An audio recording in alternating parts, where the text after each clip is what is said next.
Bienvenue. Aujourd'hui, on va s'intéresser à un métier qu'on ne voit jamais, et pourtant, il est partout, il est essentiel. On va plonger dans le quotidien des gardiens modernes de notre ressource la plus vitale, l'eau. C'est une question qu'on se pose rarement, non? On ouvre le robinet et l'eau coule. C'est simple, c'est normal. Sauf que, derrière cette simplicité, il y a une mécanique d'une complexité incroyable. Alors qui sont les personnes qui tirent les ficelles? Pour bien comprendre de quoi on parle, on est allé directement à la source, le référentiel d'emploi officiel du ministère du Travail. C'est un peu la Bible du métier. C'est ce document qui nous dit précisément ce qu'ils font et comment ils le font. Et voilà, on peut enfin mettre un nom sur ces visages de l'ombre. Des professionnels qui travaillent jour et nuit pour nous garantir un service qu'on a tendance à considérer comme acquis. Mais en réalité, notre santé et notre confort, ils reposent en grande partie sur leurs épaules. Bon alors, entrons dans le vif du sujet. Pour vraiment comprendre leur rôle, la première chose à faire, c'est de regarder la définition officielle.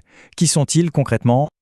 Voilà, c'est dit. Et attention, le rôle, ce n'est pas juste de nettoyer l'eau, pas du tout. Le mot-clé, le mot le plus important ici, c'est conformité.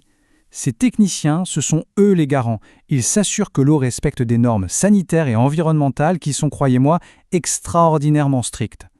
Et leur terrain de jeu est beaucoup plus vaste qu'on ne l'imagine. Bien sûr, il y a l'eau qu'on boit, mais il y a aussi l'eau ultra pure pour l'industrie, l'eau des piscines, et même, le traitement de nos propres eaux usées. En fait, dès qu'il y a de l'eau à gérer, leur expertise est là. Le référentiel officiel, il est très clair là-dessus.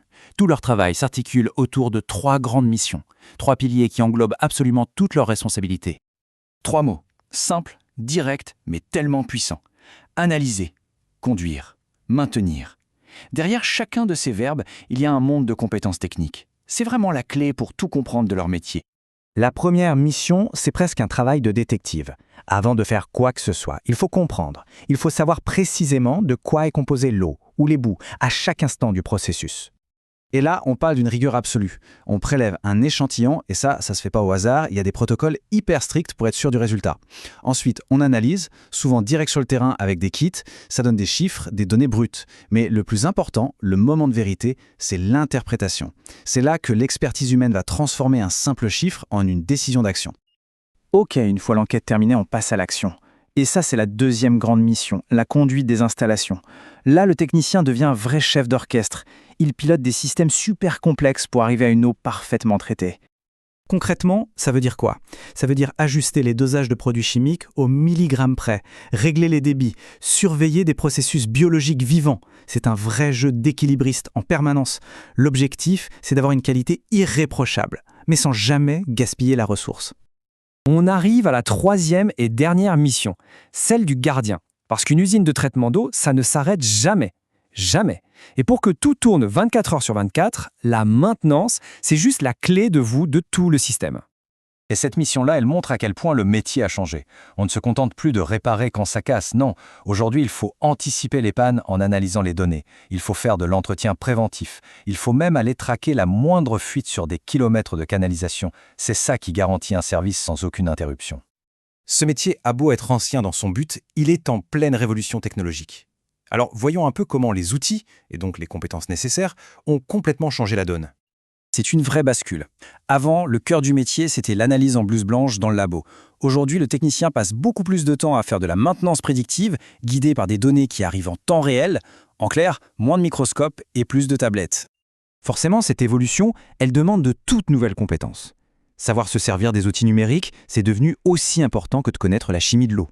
Il faut être capable de lire des flux de données en continu, d'être super réactif et de bien communiquer avec plein de gens différents. Un exemple très concret, c'est le CATCE. C'est une certification de sécurité. Elle est obligatoire pour pouvoir travailler dans ce qu'on appelle un espace confiné. Une cuve, une grosse canalisation. C'est un rappel assez puissant que ce métier comporte de vrais risques et qu'il faut des pros formés au plus haut niveau de sécurité. Bon, maintenant qu'on a vu les missions et les compétences, allons voir ce que ça donne sur le terrain. Ça ressemble à quoi, le quotidien d'un technicien de traitement des eaux? Ce tableau, il résume tout parfaitement. On retrouve nos 3 grands blocs, analyser, conduire, maintenir, qui sont chacun découpés en compétences bien spécifiques. C'est en quelque sorte la cartographie exacte de leur savoir-faire. Il faut être clair, ce n'est pas un job de bureau. Le service tourne 24/7, donc il y a des astreintes, la nuit, le week-end. Le travail se fait dehors, qu'il pleuve, qu'il vente ou qu'il neige.